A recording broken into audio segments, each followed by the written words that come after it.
My name is Colin Cleary. I'm a State Department Fellow here at USIP, and it's my pleasure to join Ambassador Taylor in welcoming you all on the occasion of United Nations designated International Anti-Corruption Day. And I think it's very fitting that we tie in, as Ambassador Taylor did, the Ukraine case. And we heard the Vice President Biden was in Kyiv just this week and gave a historic speech to the Ukrainian parliament, and the bulk of that speech was dedicated to the issue of this conference, which is the urgency of anti-corruption efforts and the threat that corruption poses to national security and international security. And Ukraine is a perfect case for that, and so we're delighted to have a panelist here who will address that case and other panelists who will look at the issue more broadly.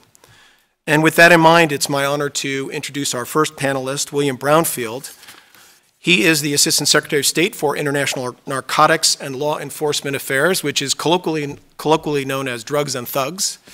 He was sworn in as Assistant Secretary 5 years ago in January 2011. As Assistant Secretary for the INL Bureau, which is, as it's called, he is responsible for State Department programs combating illicit drugs and organized crime, as well as support for law enforcement and rule of law. INL currently manages a portfolio of more than $4 billion in more than 80 countries and administered by 5,000 employees and contractors.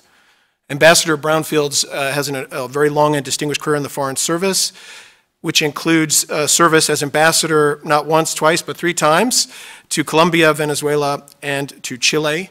He holds the personal rank of Career Ambassador, which is the most senior rank in the Foreign Service. And last but not least, he is a native of Texas. So, Ambassador Brownfield. Nothing least about that point whatsoever.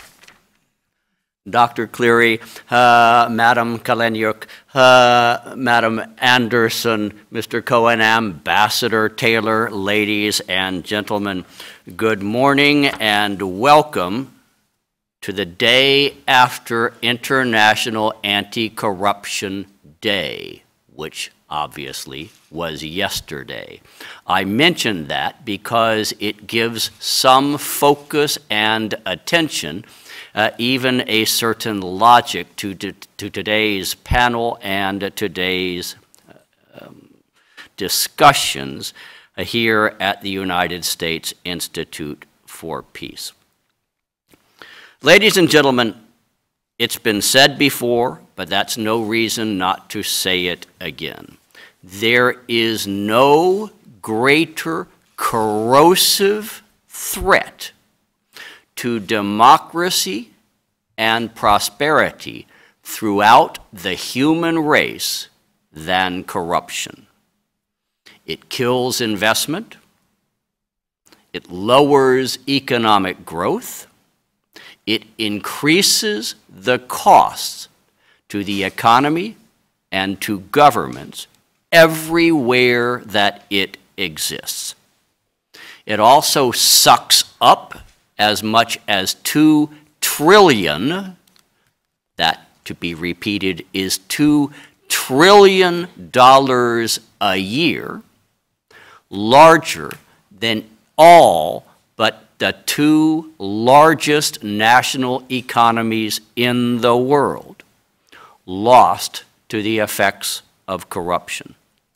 It weakens institutions, it hollows out democracy, it turns people en masse against their own governments.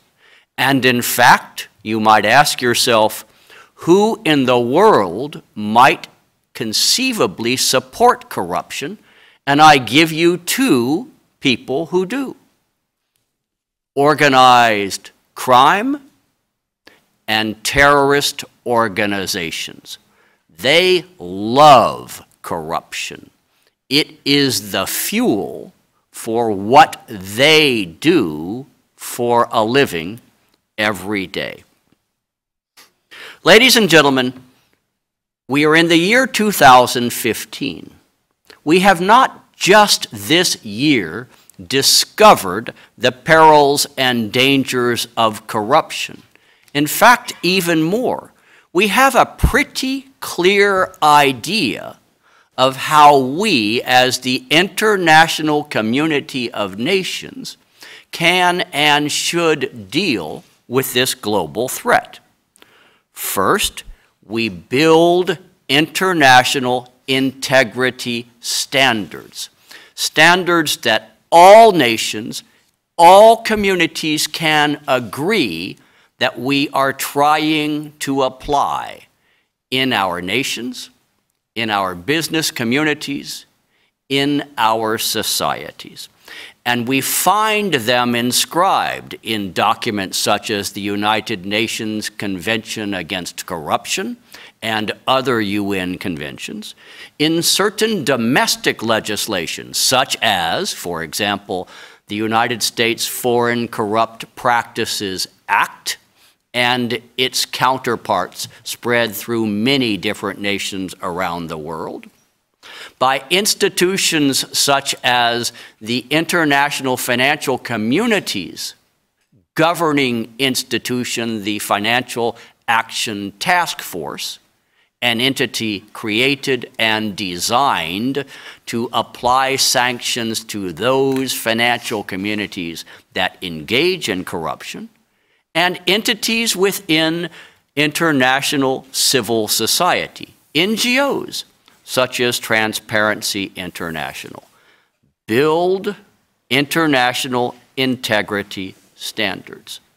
The second principle that we have learned over the last 40 years, wait for it, implement those standards. It is one thing to write them down on a sheet of paper, and it is another to get governments, institutions, businesses, and community leaders to apply those standards.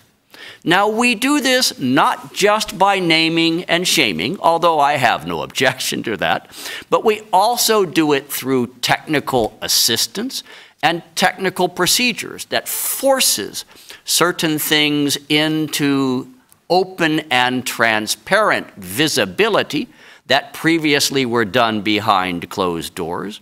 We do it partly through capacity building, making institutions capable of doing and performing their mission in a transparent and non-corrupt manner. And we do it partly by enabling and strengthening civil society and those parts of civil society that are ready to take on the anti-corruption mission. And the third principle, ladies and gentlemen, is build political will. Because, as everyone in this room knows, you may have the strongest possible standards, and you may push for implementation as hard as you can. If there is no political will within governments, within community leadership, you are not going to succeed. Let me take a country as an example. It is the Republic of Ukraine. Dr. Cleary, could you shoot me the first photograph of only two that I promised to show you? What you see up there, ladies and gentlemen, is one view of what corruption looks like. This was a photograph taken, I believe, several weeks, perhaps a couple of months, before what came to be known as the Maidan Revolution. Those are citizens of Ukraine.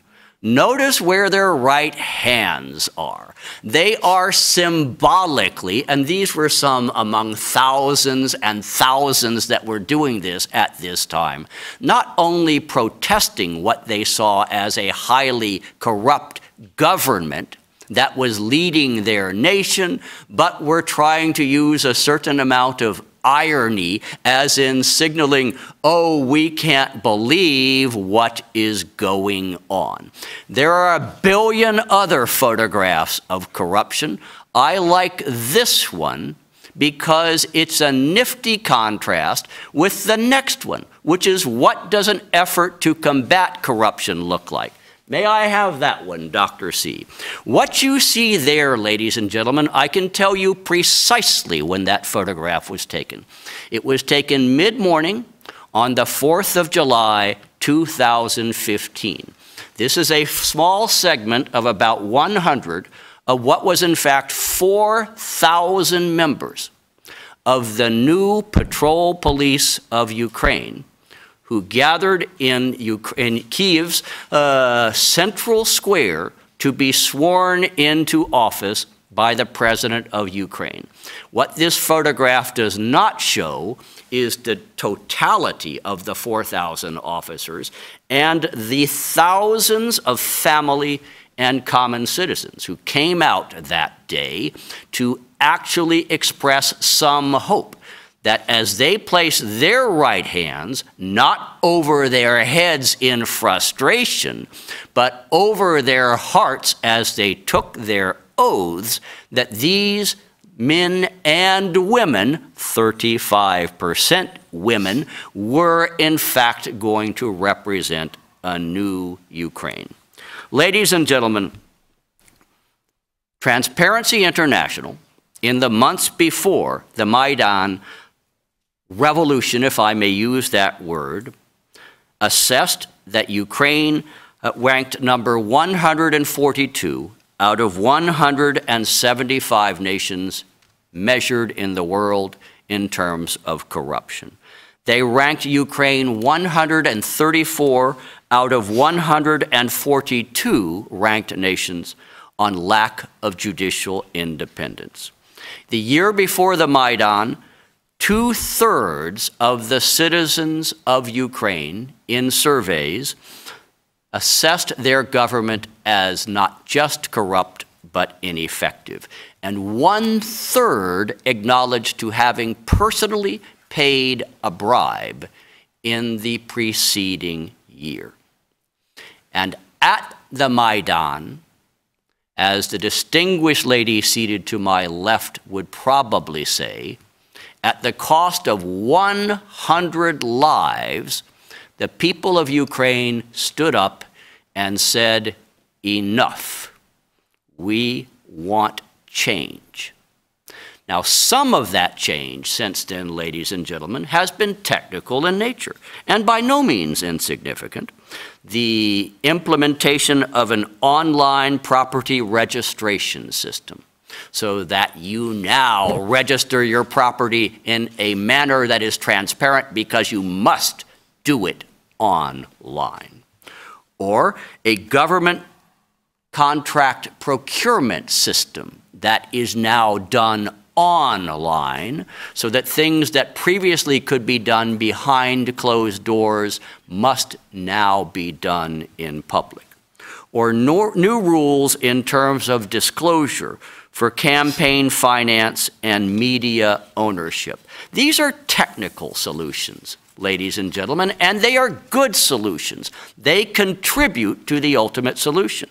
But at the end of the day, the solution to corruption is not just technical, it is also in the institutions themselves. Their strength, their ability to perform their missions in a transparent and non-corrupt manner. And if I may be allowed ever so briefly and in a very un-Texan-like manner to toot my own horn, I will tell you that I am extremely proud of the $25 million which my part of the State Department, the INL Bureau, has spent on this project over the last 18 months in Ukraine. May I say now, for the record, it may be the best $25 million that the American people have ever spent on any foreign assistance program since the dawn of time, or at least since the year 1776, I suppose, when we would date our birth as a nation. I am proud of our efforts to train and equip the Ukrainian Border Guard Service. I acknowledge that obviously much of that was related to Ukraine's ability to defend its own sovereignty from external threat and aggression. But ladies and gentlemen, let's not kid ourselves. Transparency starts at the border. If you enter a country in a manner that is not transparent and in fact is subject to corruption and bribes, you can assume that as those humans work their way deeper into the country, they're going to bring that experience with them. I am proud of our role in recruiting, vetting, training, and equipping a new National Patrol Police force, which you see in the lower photograph behind me. A completely new force. The concept of the government was eliminate the existing police force and replace them from scratch, building up from point zero.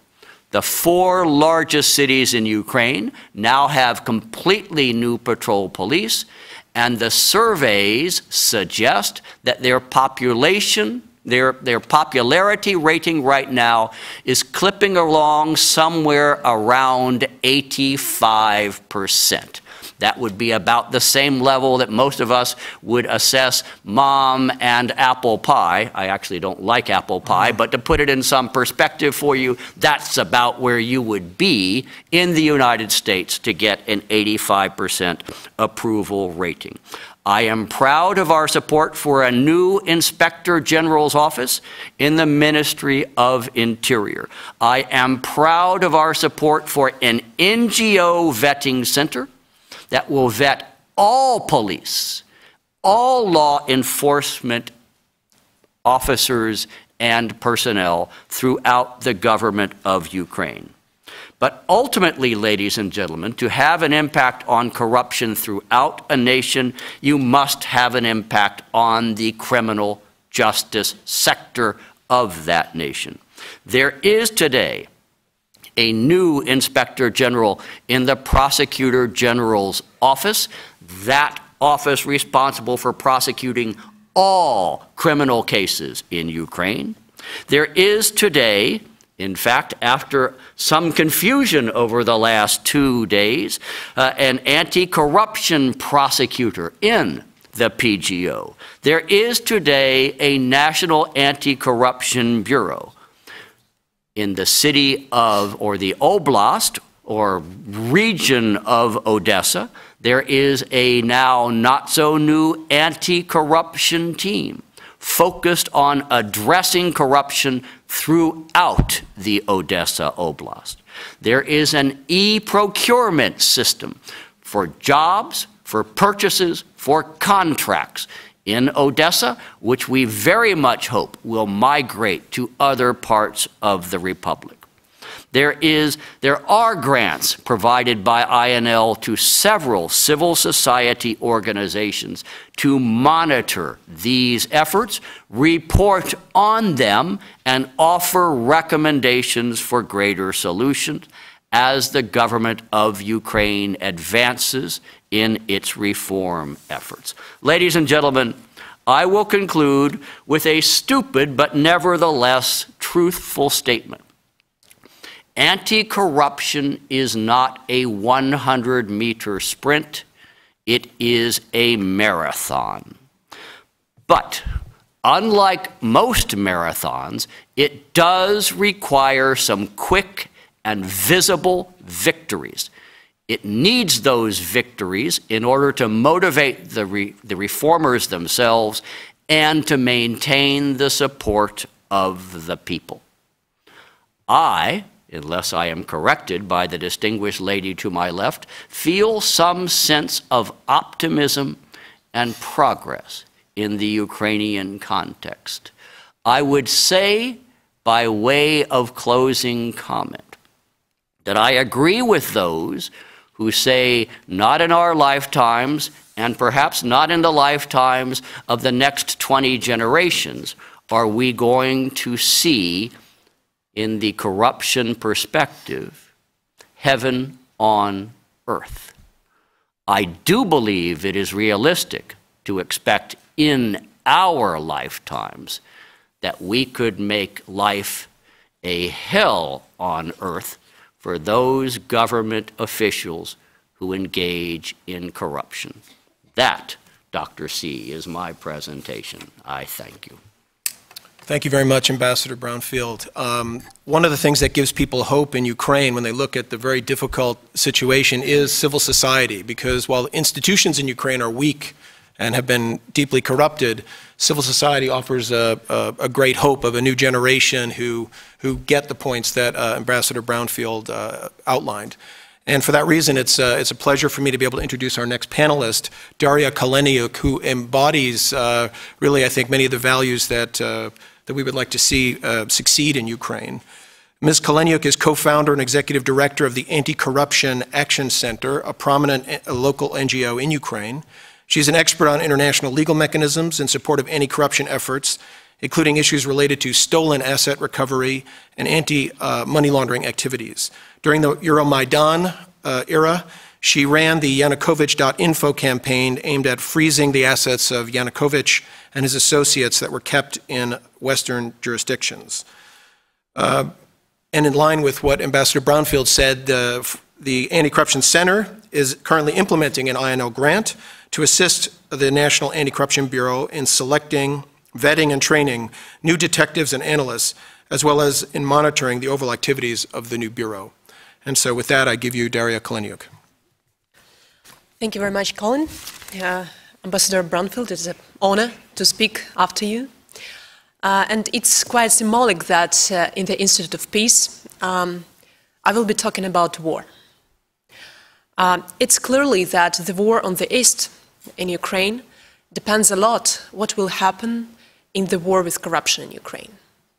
And I believe that if we are successful in war with corruption, the situation on the east will be resolved faster and with less damages and with less lives lost.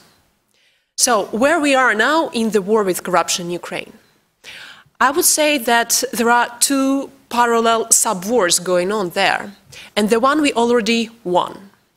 This is the war on access to information, which we won, and another one where we are still fighting and where the fight is very tough and where the risk is very high. And this other war is the war for independent law enforcement agencies. Ambassador Brownfield already told about transparency, and Ambassador Taylor told a lot about that as well. But Ukraine now, in a year and a half after Euromaidan, turned into the heaven for investigative journalism. We have so much open information about who owns what and how public finances are being spent in Ukraine that any other country in Europe has, and I believe the country as the United States doesn't have as well. So we have first in Europe a public registry of beneficial ownership of companies. We have opened registry of owners of immovable property where you can go online, you can put the address of the building and see who owns that building. We have extended the information accessible about the companies. You can go online, put the name of the person, and you see how many and what are the companies associated with this person, and what is the history of these companies.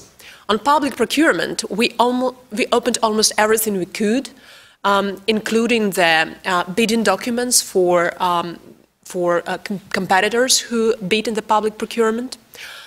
We are now there is already a law, and we are about to implement the law and asset declarations, which will be available online and which we could compare. And all that together, and there is land cadastre, so you put the land and you see who owns the land, and we already have a law on ownership of cars. So you go online, you put the name of the person, and you see how many cars and what size he or she owns. Why all that information is important? Civil society really plays a strong role in Ukraine. And the intolerance to corruption is rising too high. People are willing and people are demanding government to fight corruption, but people also feel that they want to do something and they are ready to take responsibility for anti-corruption. And all this information available is practical tools for activists all across the country, for journalists, for lawyers to use to spot corruption, reveal corruption, and report about corruption. Paradoxically, but I don't think that it would help Ukraine in the TI corruption rating because we have now more information about corruption, right? We have at least 4 investigative TV channel programs which are releasing every week, which report at least 3 cases of corruption. And they reveal state officials, prosecutors, judges, parliamentarians, ministers, deputy ministers who are engaged in corruption. They report facts based on that information which is accessible online. However, the problem is that it's been reported in media, people are mad about all that facts, but nothing happens on the law enforcement side. There is still flourishing impunity, and people who have possessed very top high positions in Ukraine, and especially in law enforcement, they are not prosecuted, and their assets which are taken through illegal means are not confiscated. And this is a very big problem. Even those Yanukovych guys on whom we did investigations during Euromaidan and on whom there were assets imposed by the EU and by the Americans, sanctions imposed, they are not prosecuted yet in Ukraine. There is any single case of conviction of a former Yanukovych-era official who would rob the country into the percentage of GDP. And this is a very big problem. So, and here, there is still fight. Here our model of change is that it is impossible to reform what doesn't exist. So, if we are talking about impunity, we should have independent law enforcement, right? We should have independent prosecution, we should have independent judiciary to investigate corruption and to put people into the jail. However, in Ukraine prosecution service, which we inherited from the Soviet era, was used for decades to cover all this grand political corruption. It was and still remains as a supermarket where you can buy cases, you can pay a bribe to trigger the case, and you can pay a bribe to close the case against your competitor, political, business competitor, to close the case which was brought against you. So all that is still thriving in Ukraine, unfortunately. And it's been for decades where leadership of Ukraine would be pleased with such kind of system. As if a president has control of a prosecutor's office, he has a powerful tool in negotiations with oligarchs, in negotiations with political opponents, but it's not a democracy, and it's not a fight with corruption. So, right after Euromaidan, our organization, jointly with many other NGOs, we got together immediately and we thought, okay, we have this window of opportunities to change some laws, to change some systems, institutions. We have very limited resources. We understand that this new leadership might not be willing to really do the reforms and change the country. What should we focus on? And we decided that let us better focus on building newly from scratch parallel structures in law enforcement. And here emerged the idea of National Anti-Corruption Bureau, the separate agency with strong guarantees of independence, which has criminal investigation powers, and which has very narrow focus on precisely crimes of corruption, and precisely on crimes of corruption conducted by senior state officials. Therefore, for a year almost, jointly with support of the US, of IMF, of the EU, of the World Bank, we were fighting for the strong law which would guarantee all these tools of independence of the agency, and which would guarantee open competitive processes of selecting new people. So we knew and we still believe that people make the changes. And if we create lifts and entrances for new people out of the system who have common values, who have intolerance to corruption, who want to destroy the very corrupt system, if we create entrances for them, this will be the best investment. So a year ago, we advocated successfully for good laws, and now for about a year, we are trying to implement these laws. And unfortunately, Ukrainian government doesn't want the change in law enforcement, particularly, especially in those law enforcement which has power, like prosecution. We were in a very strong contradiction with the President of Ukraine when we were protecting publicly the competition for the independent director of National Anti-Corruption Bureau. The President wanted to have a person loyal to him. We kind of won that battle. The new director is now hiring and already hired first 70 detectives through the open procedure. And we as civil society, our organization is member of the Council of Civil Control. According to the law, we are members of the selection committees which select detectives. So in summer for 3 weeks, I was interviewing about 200 people for the detectives. With the support of INL, we arranged broadcasting of these interviews so that it would be open process. We had camera. We did search in all these public registries information about all candidates. So if there would be something suspicious about the candidate, we wouldn't select him. We also agreed with the NABU director that there should be polygraph test, not obligatory for taking person in or not, but obligatory to have additional eye on some persons which test not well on polygraph. So with support of INL, we did this polygraph testing as well.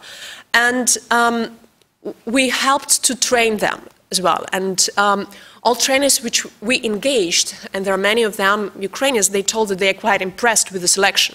So these are kind of new people which give hope.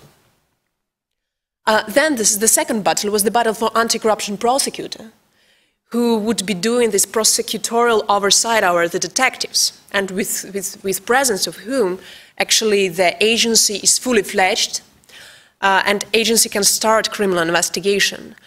And it was very tough. On our side, on the side of civil society, we're fighting US, IMF, the EU, all key donors of Ukraine who give funding and who want to support Ukrainian efforts for the reform. They were pointing out that for us, they told, it's important to have independent agency and independent people there heading these agencies. It was not that easy. I will not go into the details, probably there will be questions. But from the part of civil society, we did a few street direct action events, attracting attention of all the people in Ukraine to this issue. It's a complicated issue to understand, right, for an average person. Prosecution, anti-corruption prosecutor, selection commission of anti-corruption prosecutor. It's hard to understand. But we explained with simple messages why it is important. We explained with simple messages why the independent members of the selection commission are important. And we had a very laser attention to all this process of the society. And again, the president wanted to have a very loyal person. President has very loyal German prosecutor, and he wanted to have very loyal anti-corruption prosecutor. The obvious person for whom president would vote for and would support didn't win the competition. Unfortunately, the strong person whom we would support the most and who has track record of investigation of corruption didn't win the competition. So we have kind of reached a compromise. And there is a young 31-year-old anti-corruption prosecutor head in the office. It's not the end, we understand. It's the beginning of a long-run race. But again, we will continue to have our focus on these agencies and on the processes which allow new people to enter these agencies. So our next step, what to do next, would be to monitor every single step of National Anti-Corruption Bureau and Anti-Corruption Prosecutor, to monitor investigations of journalists, and when we spot legal facts which can trigger investigation, to send it as applications of crime to Anti-Corruption Bureau. And yeah, so this is our plan for the next year, and I'm happy that for the US it's also important focus. What else I would say? The very important message: all that positive changes, which are not that many, there could be much more. They happened not because of the leadership of President, or the leadership of Prime Minister, or the leadership of the majority in Parliament. They happened only because there was joint synergy between civil society in Ukraine. By civil society, I mean civil organizations, activists, and media, and international partners of Ukraine. Once again, US, IMF, EU, World Bank. So if there is a joint message delivered by all these players, both non-publicly and publicly, it has power. And it is kind of a very huge leverage and a very powerful argument for Ukrainian senior officials to actually do some change. And it is important for us to coordinate these messages. If we as civil society would be alone without any support of internationals, we would never convince our parliament and our president and our prime minister to do even 5% of what was achieved. And it is important to continue that synergy because it really can give the results. Another thing, what I wanted to add, and I'm about to finish, it was the International Anti-Corruption Day yesterday. And the United Nations Convention Against Corruption is powerful international legal tool which can be used on practical cases. The US laws, like USA Patriot Act, which gives lots of additional powers to prevent abuse of US financial institutions from corrupt money, is for us was a kind of the last hope when we had the Yanukovych regime. When we understood that we can't reach when we understood that there is impunity in Ukraine and law enforcement will never touch those on the top officers, we approached foreign jurisdictions. We approached the EU member states where law enforcement work, and we approached the US where law enforcement work. And we used international anti-money laundering standards as an argument to convince the member states of the EU, to convince the US to freeze assets which are of suspicious origin. And there are a lot of such assets laundered from Ukraine and countries as Ukraine to the Western states. And for us, for countries which are developing, it is probably the last hope. And it's very important, even if the assets are frozen, or even if for a corrupt official it's more complicated to launder funds, to open foreign bank account, to set up foreign company. He loses the feeling of impunity. He understands that if he or she is untouchable in a country like Ukraine, he or she will be and could be investigated and prosecuted outside of countries like Ukraine. So I met yesterday with DOJ people and FBI people, and they continue to do sort of investigations of corruption which is laundered through Western financial jurisdictions, and through Western institutions. And we have a few already interesting cases in the US where investigations was triggered abroad. So for us, it is a tool to shake the system and to pressure the system. And just an example, the current member of parliament, the head of the Committee on Energy, is investigated by Switzerland and by the Czech Republic. And based on this investigation, which became public in Ukraine, this member of parliament at least told last week that he will resign from his position. Unfortunately, he's not prosecuted yet by Ukrainian very corrupt prosecutor general, but at least he resigned. Under Yanukovych, it wouldn't be possible. Without Switzerland, investigation in Switzerland, it wouldn't be possible. So here I will end up and can talk for long. If you have any particular specific questions, would be happy to reply. And the US help for us, the INL help for us, is very important. And we are happy that you are focused on law enforcement and you are focused on this issue of impunity. Thank you very much.